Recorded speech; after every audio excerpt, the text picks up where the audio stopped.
Oh, excuse me.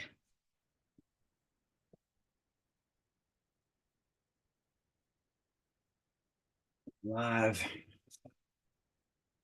Let me get the chat room up for you guys. Welcome everybody joining me on YouTube. I'll get the chat room up so I can see the chat room here. All right, cool. I'll wait for some people to join up in chat room.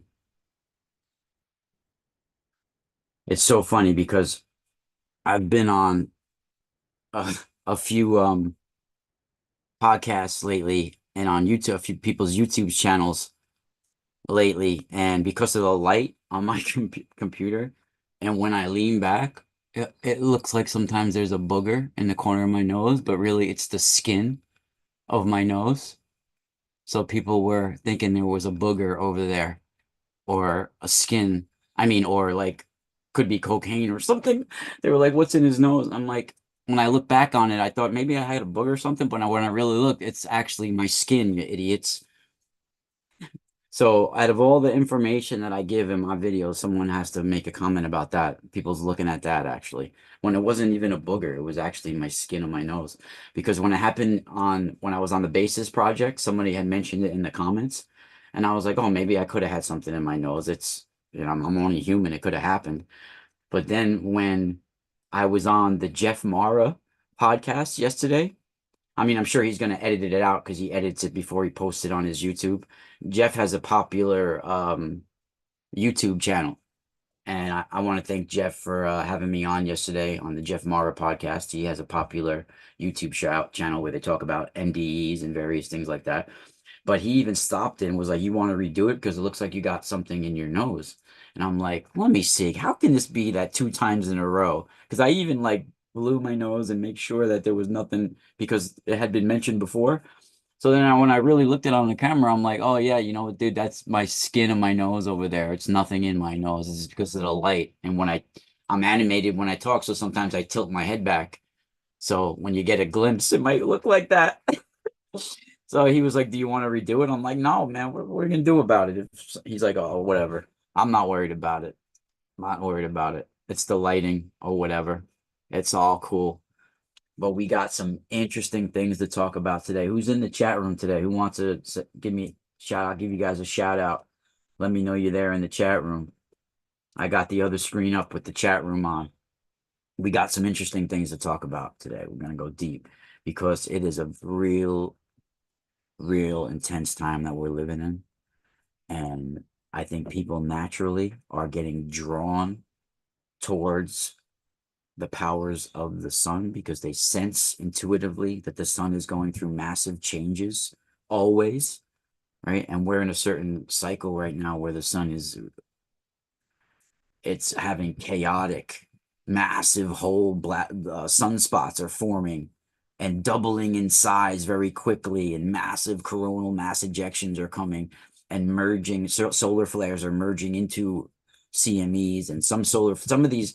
I mean, it's like new information coming all the time for people into plasma physics and things like that because um some sunspots, right, when they generate these solar flares, not all of them merge and become CMEs, right? Only so it's like there's so much going on. I started researching plasma physics pretty intensely about 5 years ago, and you guys can see that I have so many books, but I mean, there's the mathematics side to it all, but then there's another side to it all. Now, the ancient past, they were looking at science in a completely different way. They were actually more advanced, more advanced than we could even imagine that we give them credit for. You know, it's funny how a lot of these shows too, they always say how a lot of these monuments must be aliens that did it. I don't think so. I think our ancient ancestors were a lot more smarter than people realize, and we got to give them more credit than because they had more advanced technology in the ancient past. And I think we had cataclysms all over the planet at different times, so things got lost and reemerged, and life reemerged in different ways. And there's I even was talking about this with Robert on the Typical Skeptic podcast when we were just talking privately on the phone this morning. People don't realize this happens all throughout history. Knowledge gets discovered, and it stays within a small group of people, and then it's lost when those small group of people are gone. Look at the guy that built the Coral Castle just in Florida, right? Look at that guy. They can't figure out how he did it. Nobody can replicate it right now. That goes all the way to the Notre Dame churches, right? So you don't just have the Notre Dame church, you have a lot of other churches that are Notre Dame cathedrals, like the Reims, Chartres Cathedral, all those. There's a few of them. The ones that were made in like the 1100s were made because the Knights Templars were ravaging the world for knowledge and technology, right? And they discovered, not only in Jerusalem, but all over the planet, they discovered ancient technology, possibly to Solomon's temple, with certain plans for sacred rose portal windows. Now, the windows on the Notre Dame churches, some of them that were made in the 1100s, have very special glass. Not just special glass, but the Knights Templars employed when they found certain sacred geometry plans to building these holy of holy houses of God, these technology temples, these cathedrals, these Gothic cathedrals, and various other things. When they found either the plans or some sort of information to build these temples, right? They went and employed people to get the job done. Where did they go? They went actually to build the special windows. They employed the most advanced priesthoods of Persian mathematicians and astrologers, so they can construct the temples with the special plans that they discovered. And the glass that they used in some of these windows, 100 years later, and even today, they can't replicate to build those same windows. They don't know how they were built. The very glass that was used is the kind of glass that is produced when like a comet or a meteor strike hits sand and vitrifies, or whatever it's called, the glass, like when it turns to like Libyan desert glass or like a moldavite or those type of substances. It's like a comet has to hit the sand, or like a nuclear blast or something like that, and the sand turns to glass. This is the type of heat that was produced to make the glass in the windows in the Notre Dame cathedrals, right? And a lot of the glass has been taken and been replaced with more modern glass now. I don't know how much is actually left of the original rose portal windows of the 1100s, but I was interviewed as a guest I was interviewed by a guy named Leo Zagami. I don't know. When the Notre Dame Cathedral, this was like in 2018, maybe 19, when the Notre Dame Cathedral had caught on fire, the tower, a few years back. I don't really have contact with Leo anymore, but for a while we were in contact with each other, and he had me as a guest on his show a few times, and one time was to discuss the Notre Dame cathedrals and what happened in, I got to look it up, the date, but it caught on fire. It caught on fire. The dome of one of the steeples caught on fire a few years back, and there was a clip that surfaced online, and we were debating whether this was a real clip or not, because it was very interesting. It showed a guy in a Knights Templar outfit running across the top of the church while the tower was on fire. Very, very interesting right there, because this is a solar ritual happening, probably, beamed down, maybe even using the windows. Who knows? But it could have been a Knights Templar ancient ritual that was being done there, and it brought a ray down from the sun, literally from a star or a sun, most likely the sun in our solar system, right? So that can happen, people. There are a lot of things you don't realize that has to do with sound, mantras, hymns, and the powers that can be generated through intention and anchoring yourself through sound and vibration to the cosmos. And this is the whole basic uh, structure of Vedic religion is about, and even, basically how a lot of yoga was developed. And we'll get into it, but this is how the ancient rishis, the ancient sages, right? They're chanting hymns and mantras to the sun with sacred information in these hymns and mantras, very poetic, symbolic, ancient sciences and spiritual uh, significance to those sciences embedded within the words that they're chanting and the very sound of the sacred Sanskrit language. If you look into the origins of how it was developed, it's developed, and they use the metaphor off the sound of Shiva's cosmic drum, right? But really what they're saying is off the sounds of the sun and the music and information that the sound of the sun that it brings, the various electrons and the sound that it makes inside the magnetic shield, and how birds make those sounds as well, and how the various sounds within the plasma waves and different things that happen throughout the universe, right? The Sanskrit is developed from the very cosmic sounds of stars and suns. And these sounds are made throughout the very language. As certain vowels are produced, it's made towards different parts of the body. Like you'll put your tongue towards the roof of your mouth to pronounce some words, and that has to do with the crown chakra and anchoring in some of the solar light and different spots. So like it's all connected to that. So when a sage knows about all of this, it's powerful because the intention is not even an intention. It's a reality, right? They know about the powers of the sounds that they're making, and when they produce them, what they anchor in and connect to. And they know about the information that they're connecting a stream. When you have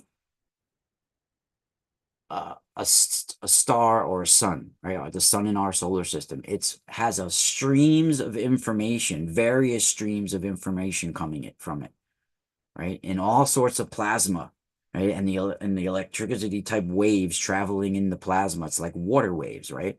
So it's like snakes traveling within the plasma, right? So all of this information streams that are coming are connected to the Kundalini stream of our spinal current, all sentient life. And it's connected right to the spinal current of our bodies and our existence. Hey, KD, Lynn Earthling, Sherry K, what's up?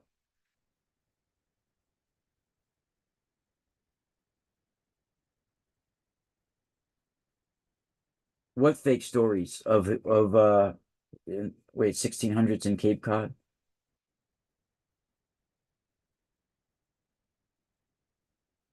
Yeah, collecting glass. Yeah, I know a lot of people that collect glass as well. What's up, Lynn Earthling, KD, upstate New York? You're in. Yeah, I mean, they have some powwows down here, but it's changed over the years. I used to go to the one in Anthony Wayne. They do it in like the first weekend in August every year, which is it's in Bear Mountain, basically, New York, which is about 45 minutes from Manhattan. And it's about 45 minutes from the Catskills. So, or about 45 minutes an hour from the Catskills have some of the most ancient forests in the world, if not the most ancient forests that ever existed. They have like petrified ancient forests that from like over 300 million years ago. Really incredible. Really incredible. But yeah, so this is the year of the dragon as well. We're going to get into some solar hymns, Vedic solar hymns that we're talking about, and Oh, also, I wanted to let everybody know that not only do I have the products on my website, but you guys can contact me to get anything custom made for yourself as well, right? If you want a custom made pendant or a custom made skull or a certain material, like a certain type of quartz or a certain type of calcite or whatever type of material that you want the product of. Like if you want a tower or a skull, whatever, I have master carvers and we can make all sorts. Like I have a lot of people that are even into the aura quartz. So what we do is we get a high quality quartz. Typically, I like to use fire quartz with the aura quartz because the parts that have the fire quartz embedded in it, it's a clear quartz with fire quartz embedded in it usually, or golden healer, because when we put the to make the aura quartz, it has to be put in a vacuum chamber. So when either Lydia or Sonia or Orlando puts it in the vacuum chamber, we find that the spots that had the fire quartz on it, like whether it's on top of the head of the dragon or the skull or whatever, they have intense colors of aura. And you never know what kind of aura. Like we do a back, whatever color the person wants to choose for the basis of it. Like you could choose blue titanium or purple or pink or whatever. And that'll be the basis of it. But then the swirls of rainbow aura quartz that comes in there, you never know what colors it could be. It could be gold, it could be like a more pinkish or whatever. And the spots that have the fire quartz on it embedded in it, those spots have amazing colors that come out. So I like to use fire quartz a lot to use as the aura quartz. We just had, hold on, let me get a little bit of my tea. We just had, I'm about to ship it out right after this, actually. We're going to ship this out. We just had this made for a good customer of ours, a longtime customer. And this is the second one I've had made this year like this. They saw the first one that we had made for another customer of ours, and I posted it, and they really liked how it came out. So this is about 9 pounds. It's 8.9 pounds, and this is a blue aura quartz that has all the aura on top and all the way around. You know, it has it's got the blue. It's the blue titanium aura quartz. If you guys see it in person, it's way better. And if I put the light underneath it, you can really see some of the clarity of it. It's really, really cool, this bad guy. Really, really cool. And the aura, the rainbows and all the colors all over is just insane. This is the year of the dragon, the healer, and master programmed for Reiki healing. Really incredible. And that one's about 9 pounds. And if you go to some people for those, you could pay exorbitant amounts of money. I know some people charge over 10 grand for some of those things like that, but come to me, I can get it to you for wholesale prices and all sorts of material, whether you want quartz. I've been working with orange calcite as well, so a personal one of mine. So this is pretty much as big as you want, we can find for you. So pretty much I max out at the ones that I sell to customers at 15 pounds. Those are human sized. So the one that I am working with lately is a Council of solar powered orange calcite. Orange calcite is great for solar energy, your solar plexus as well, and for pulling in that solar information, right? Solar knowledge, the powers of the dawn. So this is a human size 15-pound orange calcite. Let me shut the light a little bit so you guys can see you can't even see the beauty of the color of the orange calcite because of the brightness of the light here. Maybe if I go back a little bit.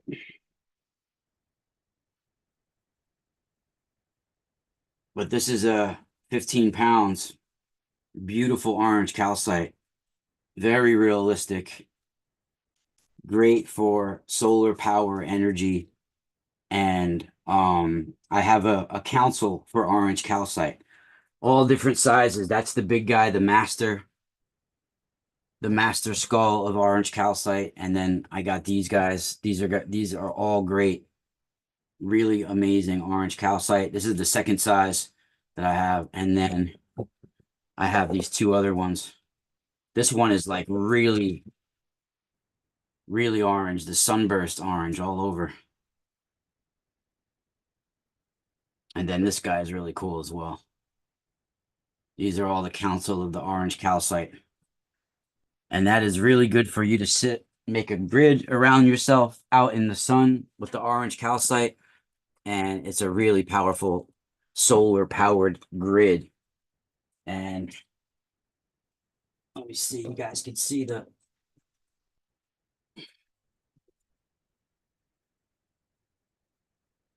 you guys can see how clear it is. Oh, you can't even see how bright, but it's like glowing with the light underneath it. Really cool. That's the orange sunburst one. And yeah, orange calcite's great for solar power energy. And you guys, I have various skulls that are already made. I also have skulls like you guys can get anyone ordered from me, any type of materials that you want, we can have made for you, custom made. And hey, Merc, what's up? Esma, what's up, brother? Real News Headquarters.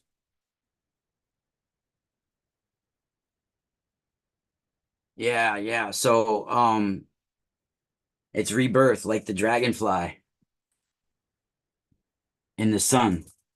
It's a great and so a lot of my crystals on my website are not programmed, but now we have a new page. Uh we just designed a new page. My wife actually designed it. It's a new page for programmed crystals that I have up, programmed skulls, programmed free forms, programmed pendants, and we're including little silk pouches for the programmed. Silk is great to maintain the energy of the crystal, the magnetism of items as well. If you charge an item, it's great to put it in a silk handkerchief or a silk pouch or silk in general. That it maintains it maintains it, you know what I mean? So we're gonna include these silk pouches with the programmed skulls that we have, because there's skulls that fit in here. Like even the smaller, like there's some skulls that we have available that fit right inside these. The natural citrine ones that we have that are programmed, those are amazing. We have some natural citrine gem quality skulls available that come with a natural citrine towers set, and they're programmed to be master Reiki healer skulls. Not only they're master carved, but they're master programmed, and they're just incredible lifelong companions. So anybody that wants to be a guardian of a very special, rare crystal skull of natural citrine, this ain't no heat treated citrine. This is the type of items that you have to go to the Tucson Gem Show and go to Leandro de Souza or someone like that, or making and you can't even just go buy a skull from them. You have to be put on a waiting list and stuff like that. So uh really special skulls that you can get. Yeah, aura, I like aura quartz as well. Of course, there's all different qualities of any type of material that you get. I like the aura black kyanite, some of that as well. But yeah, the aura dragons are really special. And I find this year, not only is it the year of the dragon, I don't know if people are just intuitively drawn to it, but a lot of dragon skulls people have been coming to me for this year. They're all getting sold out. I don't have that many left in my inventory. Most of the dragon skulls I'm selling now are being custom ordered, because I think all of my dragons are pretty much gone out of my inventory that I had already in stock. There might be one or two if I remember. I have, I even sold some of my personal collection ones to some people. But like I have a couple of smaller ones, like agate ones, and this has the third eye opening to open up the third eye. This is very, very cool agate dragons, very high quality. It has like the real cool all rainbow here on the crystal as well. Really cool. But yeah, there's all sorts of skulls. I just did a really good video with Maria Wheatley talking about the sacred patterns, energy patterns at specific spots. We have various mandalas of light that crystals and crystal skulls in general are connected to. Ancient sages manifested these mandalas of light, and they change patterns, they change colors, and they exist between our world and space, and the stars. Like they're around Earth, around our dimension, in an alternate reality, if you want to say, or just outside of our reality. They exist. They're pulsating outside of our reality. And people that are telepathic, they've talked about it in their own way, described it in their own way. But this is the plasma intelligence that we have. It's sentient network that we have that's streaming from all stars and suns. Every sun and star has a streams of information, multiple streams of information coming from them. And we channel them in. Crystals collect that memory and information as well. And we actually have mandalas of light that are pulsating that information and emanating it to us. And then we alter, when we receive information, we alter the vibrations of that information, and then it emanates back outwards, slightly altered by our vibration now. And then the moon absorbs it and then emanates it back outward, altered by its own vibration. And this is the harmony of spheres that happens with all the connected stars, suns, planets, all sentient life. Our sun, the solar wind, and all the plasma and information, electrons, everything that's coming from it, all the streams, it's not just going to our planets, it's connected to all the other streams coming from all the other suns within the universe. It's all rivers of streams of information. Akashic, these are the Akashic records now. They just didn't have the scientific terms to describe it, like Edgar Cayce, right? But this is the Akashic records. It's the solar wind plasma network of creation, evolution, sustenance, destruction, dissolution, rebirth, all of the elements that the sun does and stars do, and the process of creation and destruction. And like I said, right? So all of that information is flowing, and they're like rivers. Each river forms a confluence of one big celestial sea of information, celestial knowledge. Now, crystals help you connect and amplify your own energy to connect to that information, right? Not only that, but every time you carve a crystal to a specific shape, it has a specific frequency, energetic shift and signature, and its own power, right? So when you carve a skull shape crystal, right, it does something very magical. Not only is it the bare essence of who we are, but it's like a bio computer for the human consciousness. And not only that, but it's like it helps the human skull connect to the collective memory of Earth.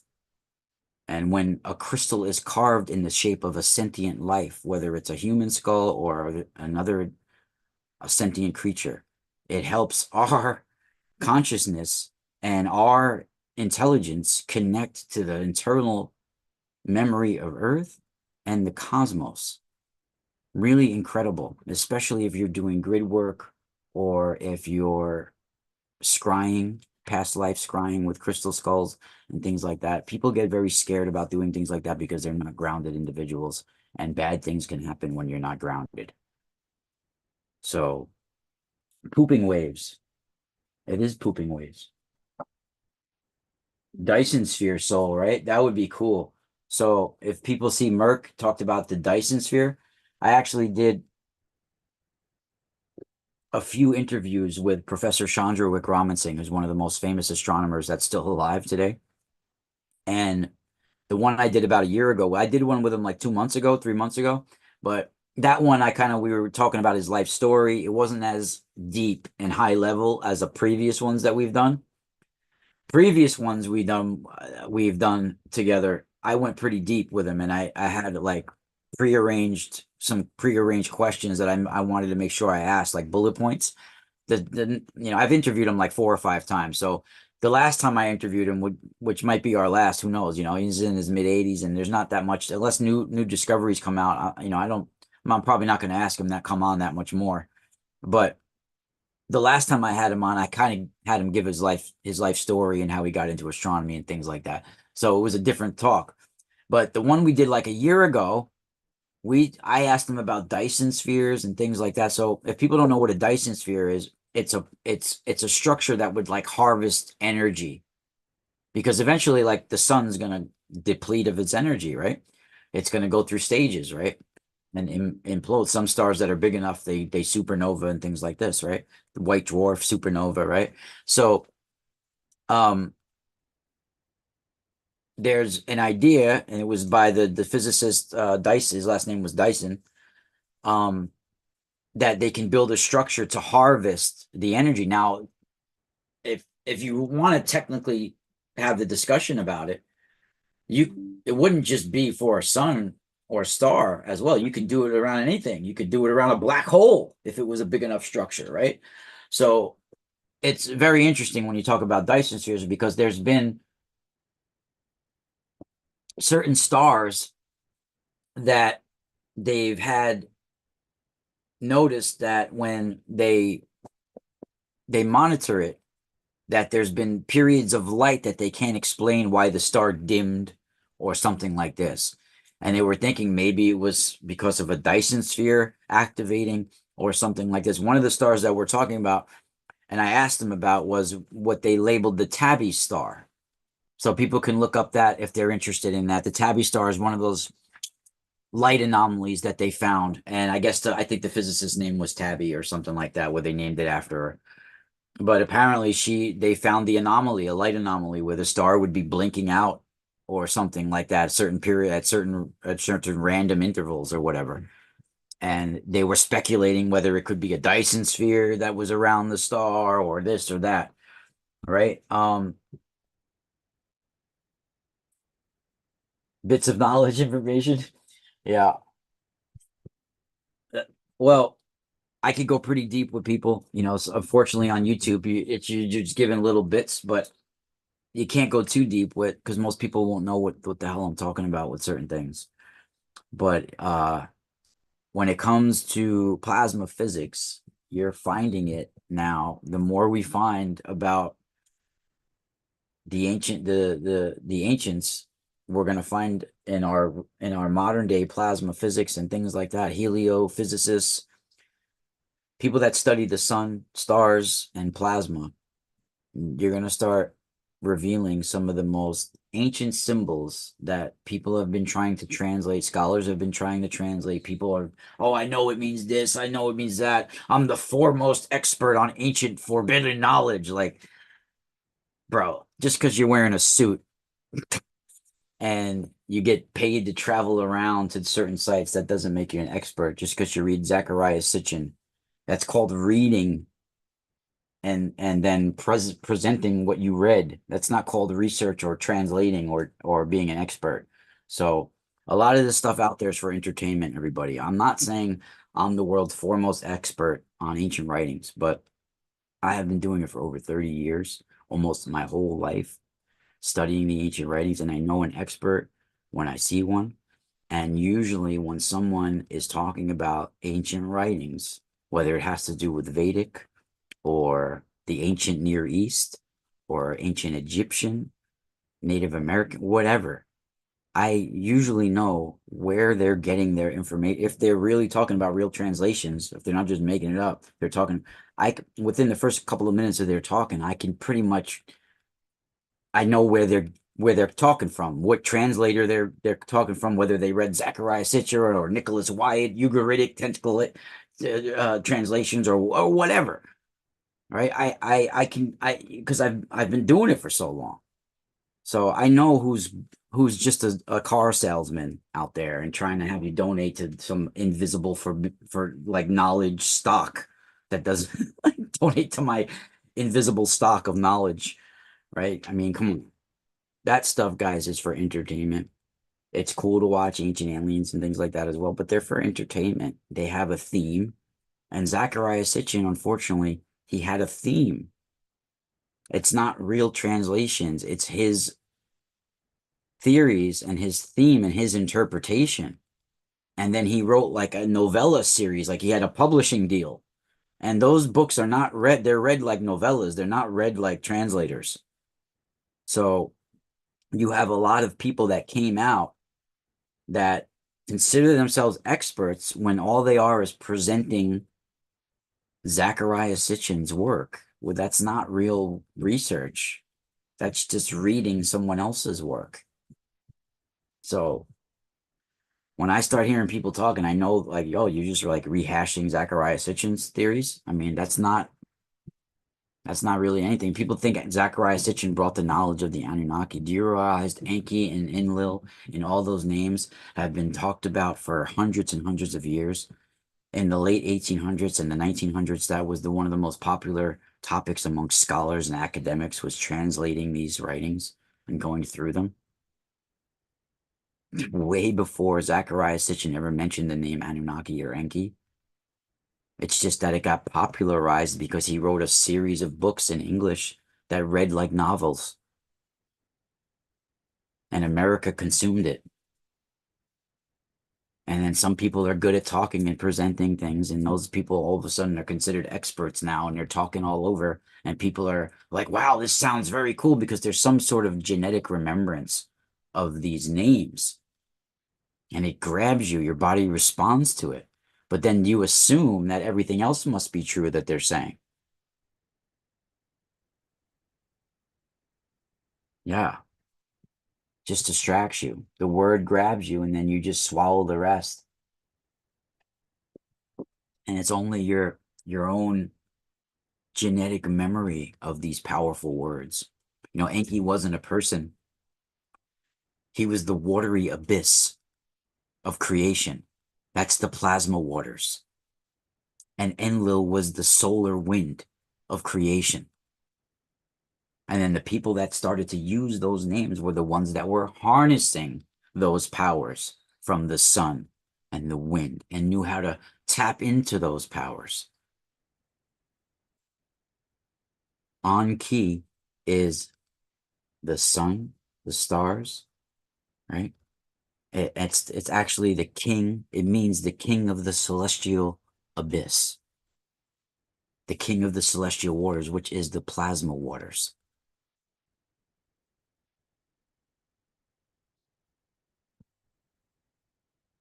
And everything needs to be looked at different. We're gonna go into some before I go. We'll get into some, and I got the Orange Calcite Council here, and my buddy Tef, the elongated Himalayan quartz, the same shape as the elongated skulls that Maria Wheatley discovered at Stonehenge. Merc, we're glad to have you here, Merc. You made it great. Glad you're here today, Merc. I just made this amulet as well of natural Ethiopian. Can you guys? Natural Ethiopian opal. I don't know if you could see the Ethiopian, the opal flash in it because of the light. This one is really, really cool. It's got a lot of opal all throughout it. I just put it up on the website.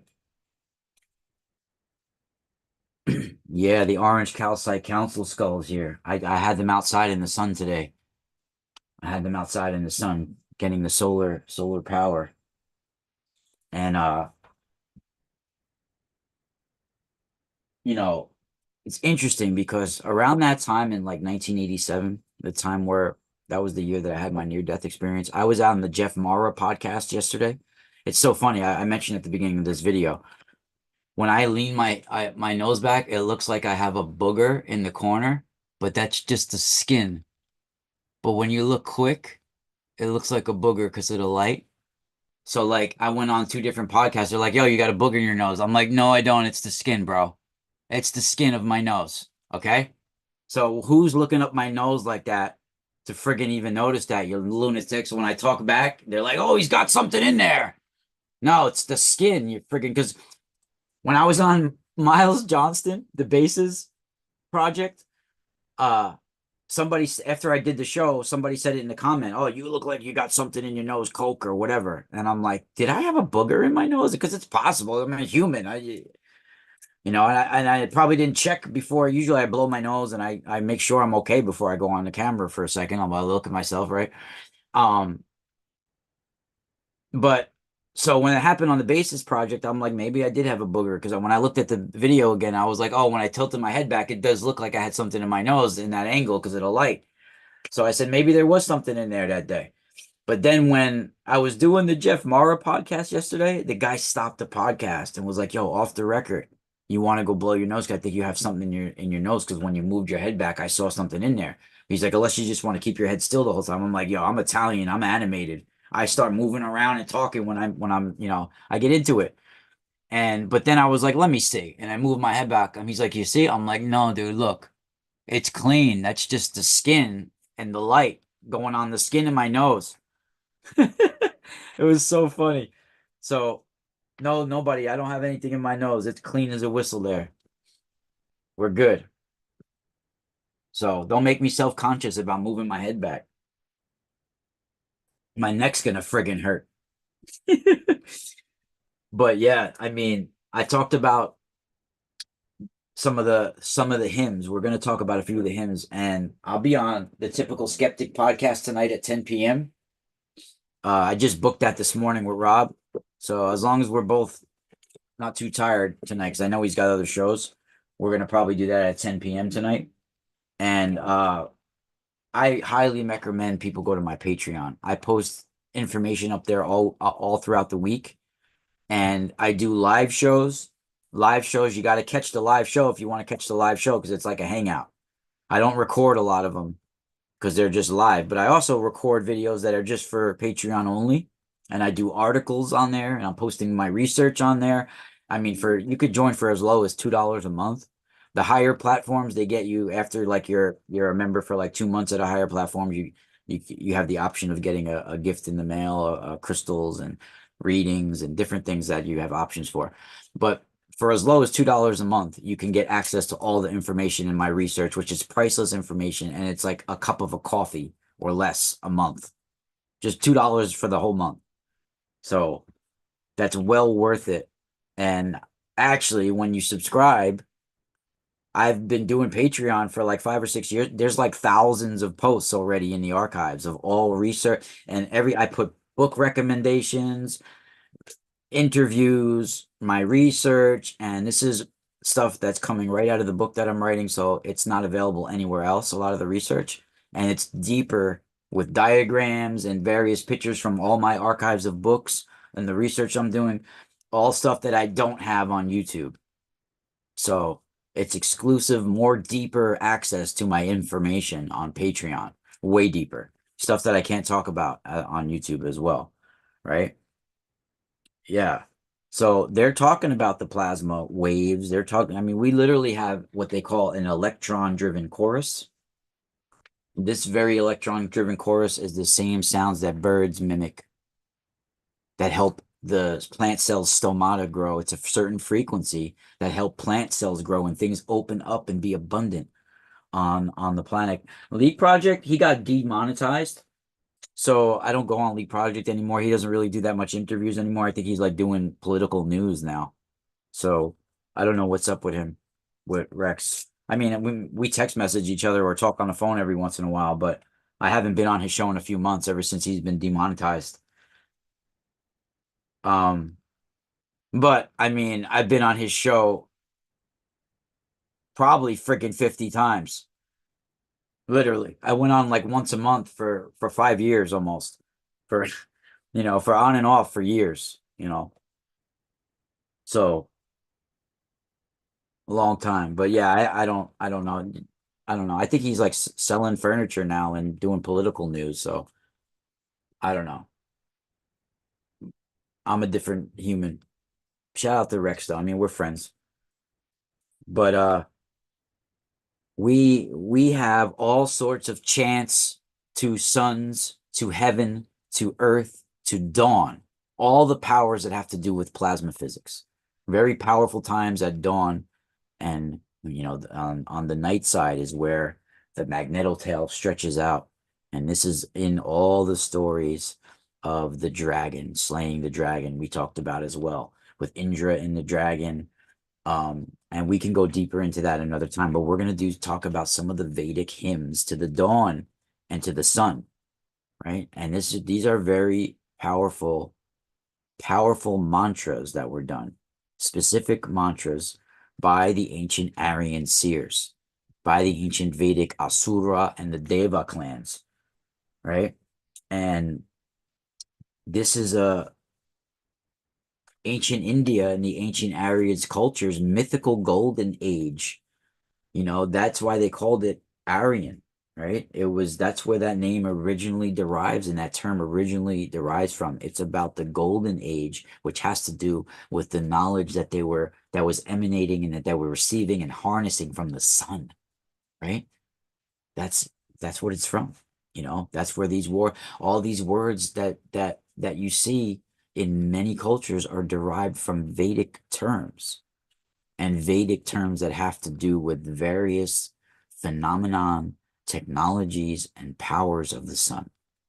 The sunlight is not just what brings life and warmth, but it's enlightenment. And all of the teachings, even the Buddha, who was from Aryan Vedic origin, right? He's from Persian descent, but these are Vedic bloodlines, right? And the sun is the stream of light of creation, right? And it's the solar dawn is the religion, the solar dawn religion of light, right? This was the universal religion of the ancient world, the solar dawn of light religion, right? And it's found in all ancient structures from Newgrange, Ireland, to ancient Egypt, to India, to Japan, to Korea. All of these solar aligned structures that are 10, 20, they can't even date. They're always finding a new older date and a new older structure, right? That have to do with this. And, you know, even the way they describe Christ is a solar resurrection, right? These are very sentient plasma intelligences, all that we're connected to, and they have specific hymns in the Rig Veda. Now I'm gonna concentrate on the Rig Veda because this is the oldest writings that we have on the planet. The Rig Veda is the oldest of the Vedic Sanskrit texts that we have. And they have mantras, hymns to the dawn. Dawn is called Ushas, right? And in my opinion, uh, there's an ancient pharaoh of light, a pharaoh of the dawn, even he's talked about, who does this travel into the cosmos, into the celestial waters. His name is Unas, Pharaoh Unas. I think it was the sixth dynasty. It's spelled Unas. Now they have this goddess of the dawn in Vedic called Ushas. Even though it's a woman goddess energy, it's solar feminine energy, because it's a solar sort of creation energy. It's the spiritual dawn of creation, right? So they give it a feminine presence, the Ushas. I guarantee you there's some sort of origins in the name of Pharaoh Unas, who's Unas of the dawn, with the goddess of the dawn, Ushas from Vedic. I mean, you guys got to realize that when we say Amen Ra in Egypt, that is a derivative of Om Rama, right? It's a derivative of Om Rama. And it's derived right from Aryan Vedic. And there's no denying it. You get the term Osiris from Asura, right? You get the word the Apis bull. That's right from Vedic. The word Apis in Vedic actually means the solar waters. It can mean waters as well on Earth in some ways, but it actually means cosmic celestial waters. The Saraswati River of Vedic, these celestial seas of intelligence, right? That Indra has to release these 7 streams of intelligence. Now, are they talking about 7 streams of intelligences and plasma streams that are coming from our sun? Or are they talking about one of the streams is from our sun and numerous different massive stars or suns within the Milky Way galaxy that are also involved with a confluence of streams that spill over into Earth? That's something to ponder, right? And that's very deep, actually. No one talks about that. But we as human beings, not just our physical, but we are these spiritual beings of light. And our light, illumination, knowledge, information is received from the sun, from the rays of the sun. And it sounds advanced in some ways, but it's so simple. It's so simple. It's a bridge of knowledge. When you see a sun ray, that's a ray of information that's coming from the sun, and it's carrying music that brings frequencies that affects all living creatures in different ways, right? And that's why sound sustains the universe, and that's why sound and mantras and hymns are spoken to the sun and the various different times of the night, the dawn, the noon, all the types of the day. Specific mantras carrying weight with the sound of the Sanskrit language. It's made mimicking cosmic sounds, right? And we'll talk about the seed mantras in the next video that we do. These seed solar mantras, and we'll talk about the various sounds of Sanskrit and how that brings a harness of the cosmic energy to your physical energy on Earth, right? Yeah, the sound of nature is incredible. The bird song is literally mimicking the information and the music that the sun makes as it passes through our magnetosphere, right? All the electrons, right? So you have this hymns to the dawn of Ushas, right? So I have a few written down here that we could talk about. This is from the Rig Veda, right? So the Rig Veda has this is Rig Veda 6, this one. It's the birth of the eye of the gods.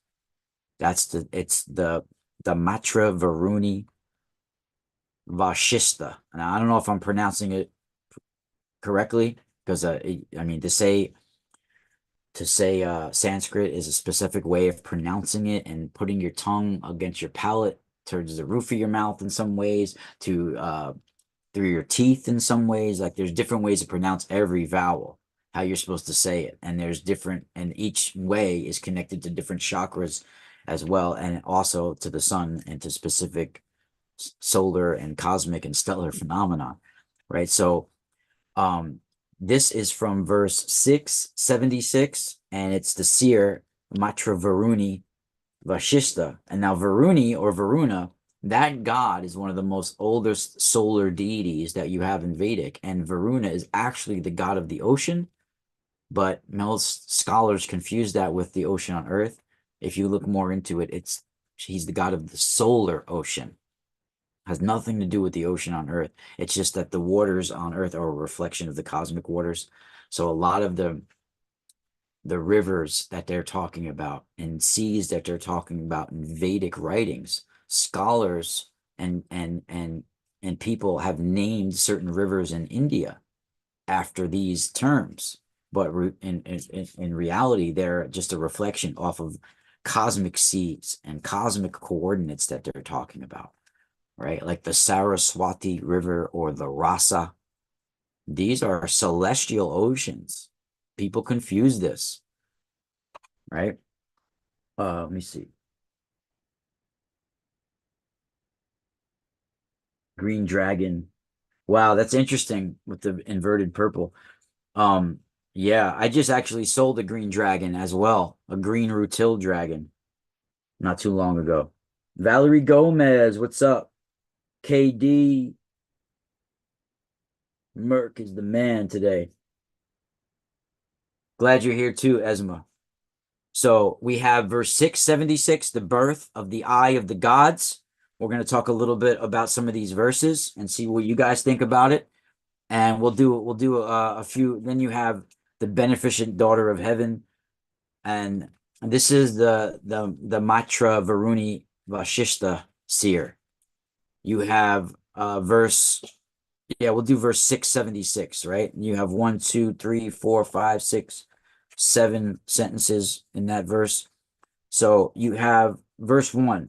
Now this is I'm reading the English translation now. So it's not the Sanskrit version. It says, the universal man, the divine creative son, has spread aloft his immortal, all generating light. That's the first sentence. The universal man, the divine creative son. So what are we talking about here, right here? Let's break that down right away.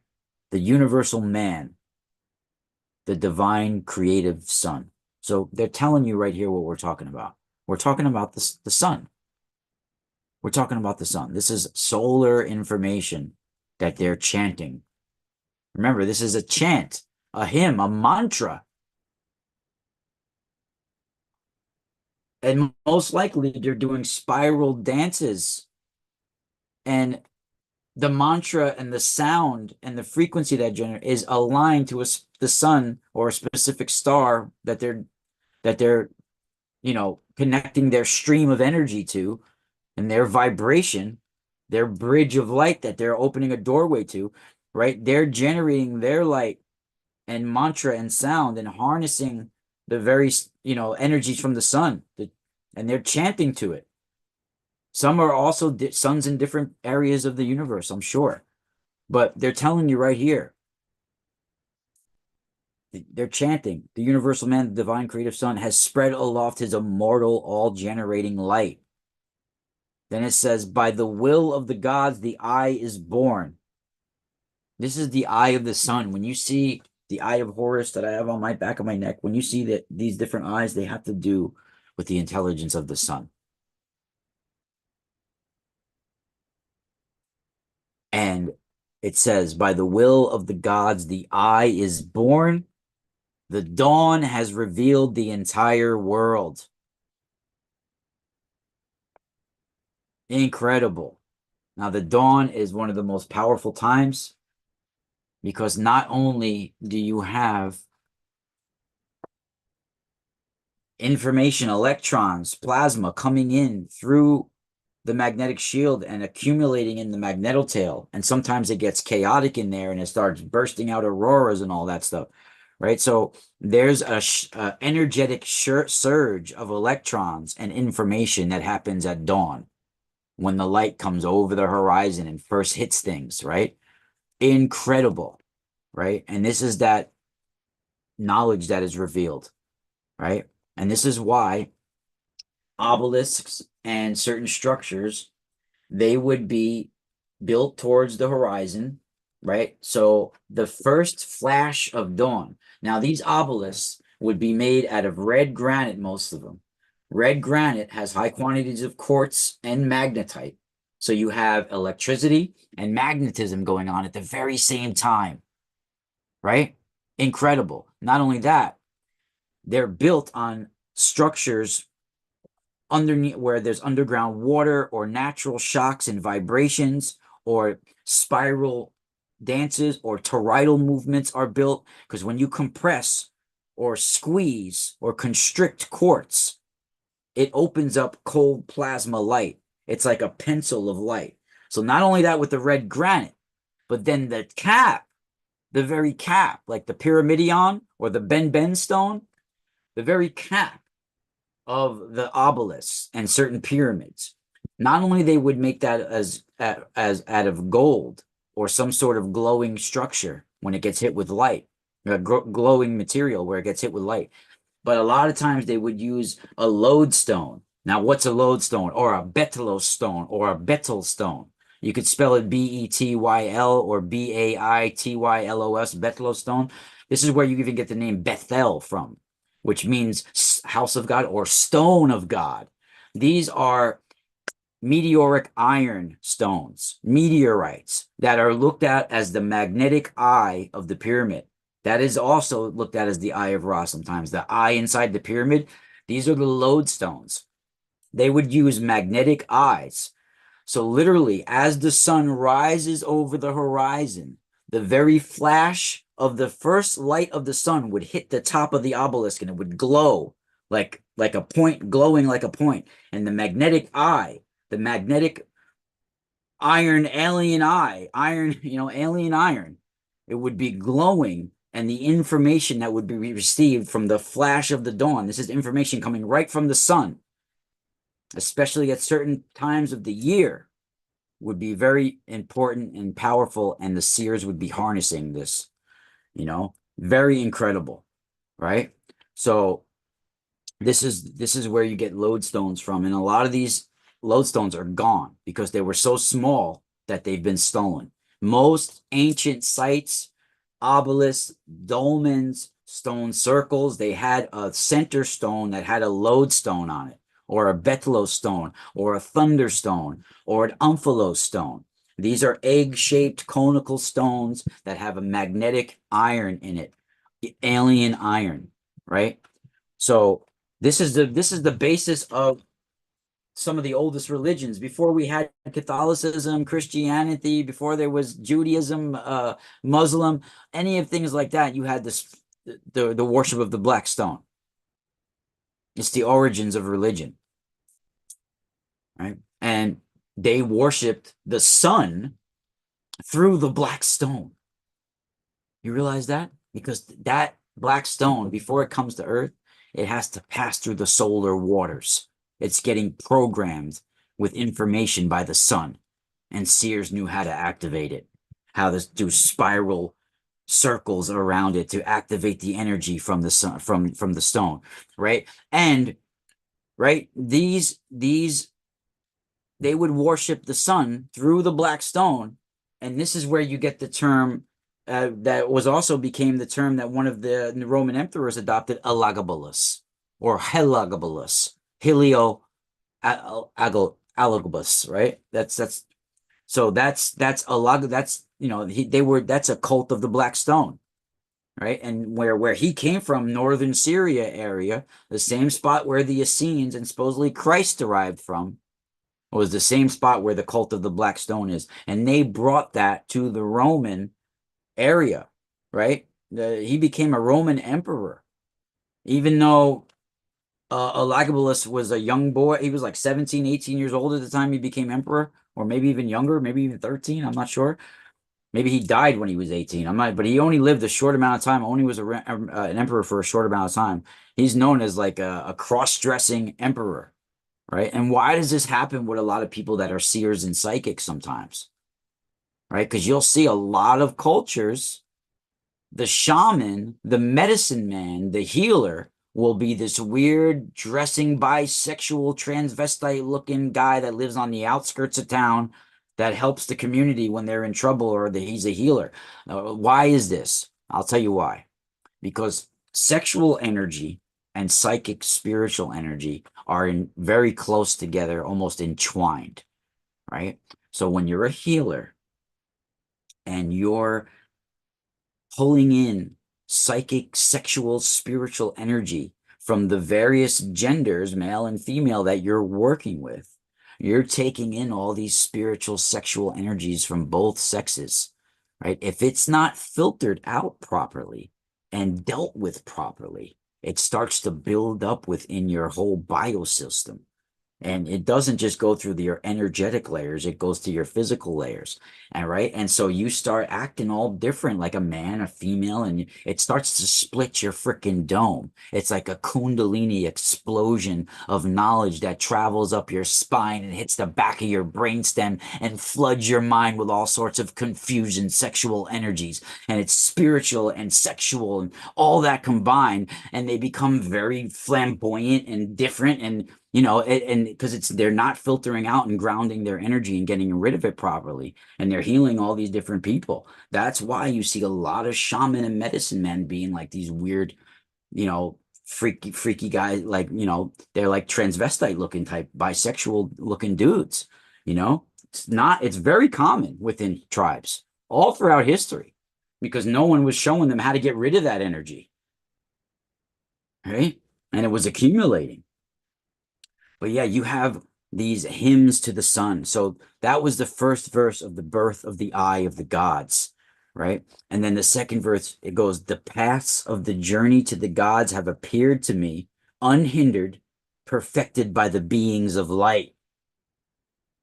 The illuminating ray of the dawn has come into being from the east, returning from the west, from the mansions of warmth. Now, this is plasma physics. Incredible. They're literally talking about the belt of ions that goes from east and west. See, many scholars just, it's because the sun rises in one area and sets on the other where. That's why they're talking about the west and the east. It's not as simple as that. It's not as primitive as that. It's much more advanced. You got to look at the context as what they're saying around it as well. And it's incredible. It really is incredible, especially when you get in the waters part of it all, right? And the secrets of the cosmic waters and Surya being an intelligence of the sun, right? This sunlight rain of bliss, right? When you have these verses, like you have in the Rig Veda 5:63, right? This is the sunlight rain of bliss. Listen to something like this that we're talking about here. Guardians of truth, you mount your chariot, who possess the law of truth in the supreme ethers. Whom some you favor, divine friend and Lord of the vast, for him the honey-laden rain pours from heaven. Now, do you understand how poetically that is describing plasma physics? Talking about the Lord of the vast and the honey-laden rain from the sun that pours from heaven. I mean, incredible. And you have these dual solar intelligences that not just, now this is beyond Surya, because you have Aditas, the solar seers, but you have Varuna and Mitra, right? Later on with the Assyrians and the Persians, and you have Ahura, Mazda, and Mithra. I mean, this is right from Vedic. Even the Romans used Mithra, right? That's from Mitra, the solar deity of Vedic. Varuna and Mitra were like Anki and Enlil, right?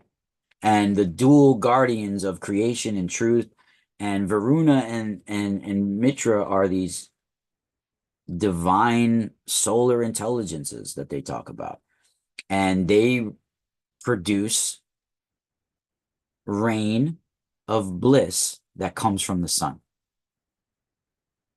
I mean, how incredible is that?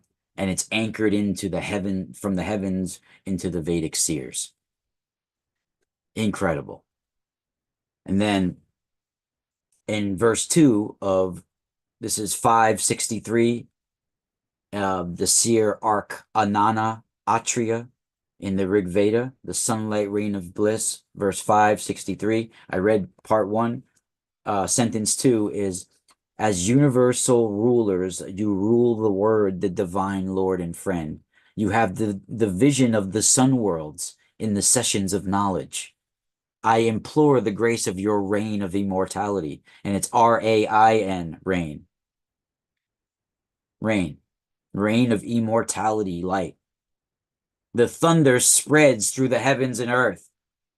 Now, they're talking about how the sun's rain brings thunder on heaven and earth.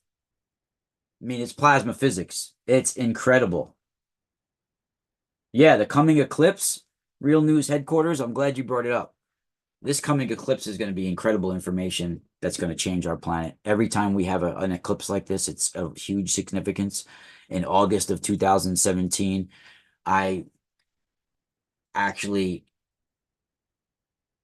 was given a premonition about this friggin' tentacle monster that was around and circling around the sun. And everybody that was outside in the eclipse were getting like these tentacles put straight to the back of their heads, right? It was incredible what I was seeing. But uh things changed after 2017 on this planet very quickly.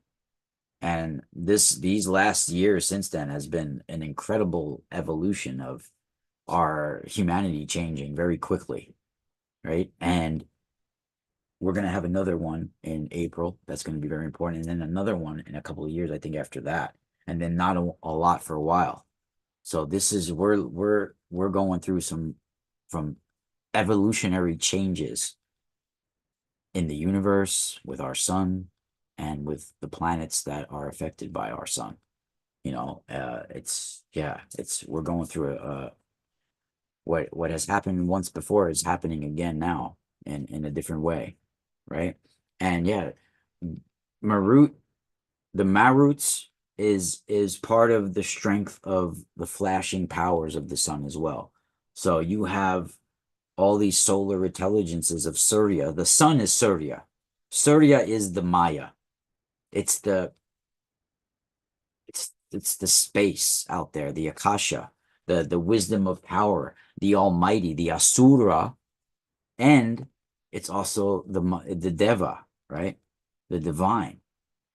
And it's the goddess of illusion, the Maya, right? And it's the power, the mysteries, and the wisdom within the sun, which makes the laws of the solar system, makes the rules of all life that the sun touches, right? And the sun and the knowledge of the sun, it brings this rain of bliss. And by drawing up the heavens, the waters of life for their transformation. And they talk about this intimately in the Vedas. And with this divine light comes this divine rain. And it gives the seers that are harnessing it the invigorating descent of heaven on earth. And it's a divine light and waters as one. And that's plasma physics, right? And when you have these ancient gods who are gods of wind, gods of storm, gods of rain, and they're also celestial deities, they're talking about the sun. They're not talking about the four, like they're always like, oh, it's the winds on the planet. It's not the solar winds. The solar wind network is how information is traveled from all suns and stars. It's one of the most important things we have in the universe is solar wind. Of course, gods are going to be gods of the wind. When they say Zeus or even Baal or even Yahweh in some Canaanite writing is riding on this cloud, it's not a cloud on earth. It's a cosmic cloud. It's a plasma cloud. These are gases, dusts, plasmas. Even like different plasmas, if you look into plasma physics, the different ions, there's different species of ions. They're living sentient beings. They literally call them different species. It's incredible. It's really incredible. Yeah, the Maruts in Vedic are the gods of the flashing powers, right? The Maruts are the gods of the storms, the solar storms, right? These are solar gods. These are solar phenomenon. Everybody always thinks it's when they say storms, that means storms on Earth. No, the storms on Earth are generated from the sun. And these Maruts, they are not just gods of solar storms. They are the lightning flashing in the clouds, the plasma clouds, and on Earth, right? They represent the light of truth that's breaking open the heavens and then that it connects to our mind and rains all that information down into the waking consciousness of humanity, right? And these are the mysteries of the Vedas, and the sun is the weaver of the fate of mankind. The sun is the weaver that weaves its golden threads of life and sustenance and destruction and everything else, right? So, guys, thank you for joining me today. We're going to continue our Vedic readings tomorrow and later today. I'll be on Patreon when the sun goes down tonight. I'm going to try to go on Patreon, and I most likely will be on Typical Skeptic Podcast tonight at 10 p.m. Thank you guys for joining me, and Spiral out.